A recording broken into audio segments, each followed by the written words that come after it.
एक नगर में एक ब्राह्मणी रहती थी। उसकी 3 बेटियां थीं। ब्राह्मणी का पति काफ़ी पहले मर चुका था। वो अपनी तीनों बेटियों के साथ दिन बिता रही थी। तीनों बेटियों की आयु में केवल 1-1 वर्ष का ही अंतर था। जब वो तीनों सयानी हो गई तो माँ को उनके विवाह की चिंता हुई। ब्राह्मणी बहुत चतुर थी। वो सोचा करती थी कि कैसे बेटियों का जीवन सुखी हो सकता है। उसका पति होता तो इन बेटियों के लिए योग्य वर वो खुद तलाश करता। यदि बड़ा भाई होता तो वो इस काम को करता। अब सारी जिम्मेदारी बेचारी ब्राह्मणी के ऊपर आ गई। एक संयोग ऐसा बना कि ब्राह्मणी को तीनों बेटियों के लिए 3 युवक मिल गए। वो सोचने लगी कि इन युवकों के साथ विवाह करके मेरी बेटियों को सुख मिलेगा या नहीं, इस बात का पता कैसे किया जाए। उसने एक उपाय सोच लिया। तीनों बेटियों को बुलाकर उसने कहा, देखो बेटियों, विवाह के बाद जब तुम ससुराल पहुँचो तब एक बात अवश्य याद रखना। जब तुम्हारा पति आए तो उसे धक्का मारकर उसका स्वागत करना। माँ की बात सुनकर तीनों बेटियां चौंक कर एक साथ बोली, क्या पति का स्वागत हम धक्का दे के करेंगे? ये क्या कह रही हो माँ तुम? भला कहीं ऐसा भी होता है? चतुर ब्राह्मणी ने बेटियों को समझाते हुए कहा, जैसे मैं कहती हूँ वैसे ही तुम्हें करना है। साथ ही ये भी याद रखना कि अगले ही दिन आकर तुम तीनों मुझे बताओगी कि तुम्हारे इस प्रहार की प्रतिक्रिया पति पर क्या हुई। ये सब कुछ मैं तुम्हारे हित के लिए ही कर रही हूँ। मेरी बात को भूलना नहीं। तीनों बेटियाँ माँ की बात सुनकर चुप रह गई। तीनों बेटियों को माँ ने विदा कर दिया। ससुराल में उनका स्वागत हुआ। तीनों को माँ की बात याद थी। सबसे पहले बड़ी बेटी ने माँ के आदेश का पालन किया। पति जब आया तो उसने उसे ज़ोर से धक्का मारा और उसने आश्चर्य से देखा कि उसका धक्का खाकर भी वो हंस रहा है। पति ने उससे पूछा, कहीं तुम्हें चोट तो नहीं लगी? मझली बेटी ने भी पहली भेंट के समय माँ के आदेश का पालन किया। जैसे ही उसका पति आया उसने पूरी ताकत से धक्का दिया और पति को इस हरकत पर गुस्सा आया, लेकिन वो शांत रहा। उसने कहा, ये क्या कर रही हो? अगर किसी को पता चल जाए कि तुमने मुझे धक्का मारा है तो मेरा अपमान होगा। खबरदार, फिर कभी ऐसा गलत काम मत करना। इन दोनों बहनों की तरह सबसे छोटी को भी माँ की बात याद थी। जब उसका पति आया तो उसने भी ज़ोर से धक्का दिया। उसके आश्चर्य का ठिकाना नहीं रहा। पति ने आओ देखा न ताओ उसे पीटना शुरू कर दिया। घर में आए मेहमानों या सगे संबंधियों की भी परवाह उसने नहीं की। पीटकर उसने कहा, तुम्हें कैसी स्त्री हो? क्या तुम्हारी माँ ने तुम्हें यही सीख दी है? खबरदार, अगर फिर कभी ऐसा किया तो तुम्हारी खैर नहीं। तीनों बेटियां अगले दिन माँ के पास आई। माँ ने देखा बड़ी बेटी बहुत खुश है, मझली बेटी शांत सी है, लेकिन छोटी बेटी बहुत उदास नजर आई।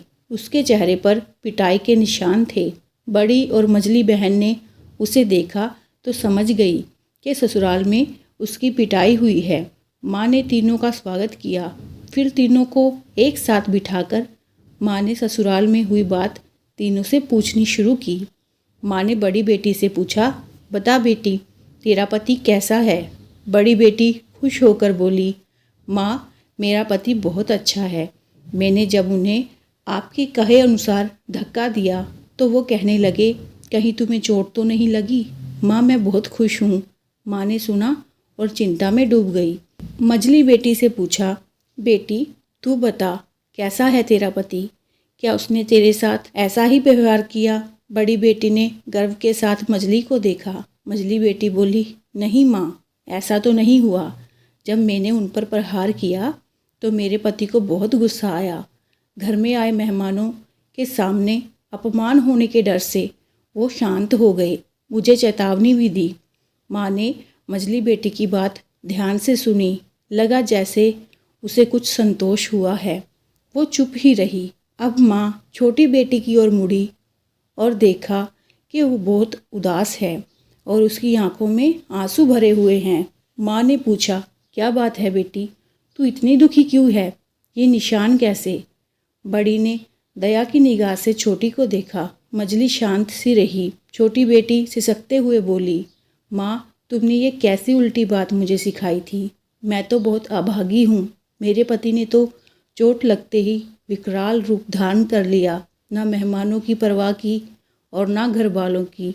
मुझे बुरी तरह पीटा और कहा कि फिर कभी ऐसा किया तो तेरी खैर नहीं। माँ, मेरा जीवन तो नष्ट हो गया, अब मैं क्या करूँ? बड़ी बेहद खुश थी। मजली ने भी सोचा कि इससे तो मेरा ही पति अच्छा है, जो लोकलाज का ध्यान तो रखता है। चतुर माँ ने तीनों बेटियों को देखा, छोटी को पास बिठाकर उसके सिर पर हाथ फेरा। संतुष्ट होकर माँ ने कहा, बेटियों, मैंने ये बात तुम्हारे पतियों की परीक्षा लेने के लिए कही थी।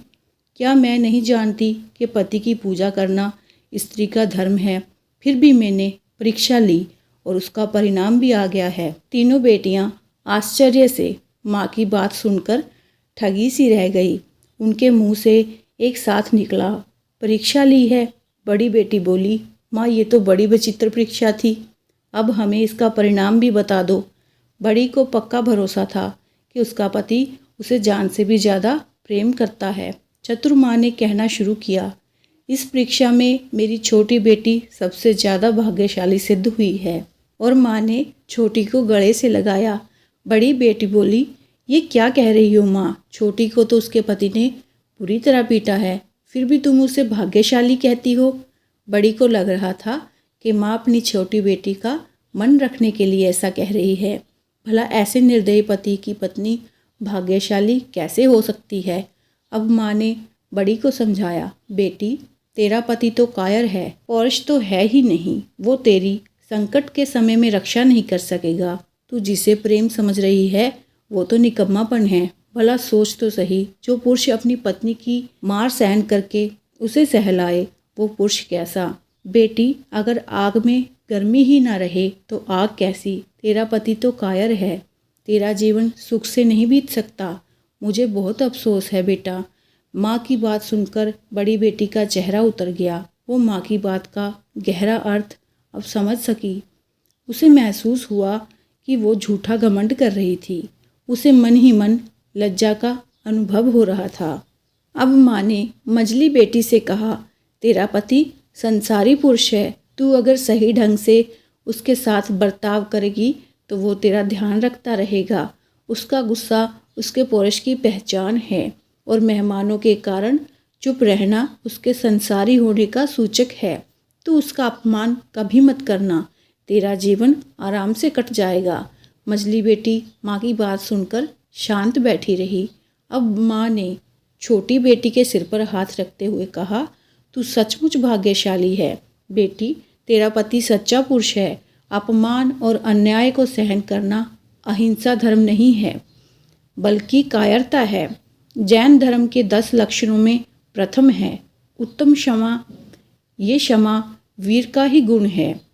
तेरा पति वीर है, स्वाभिमानी है। अपमान उसने मेहमानों और सगे संबंधियों के सामने भी सहन नहीं किया।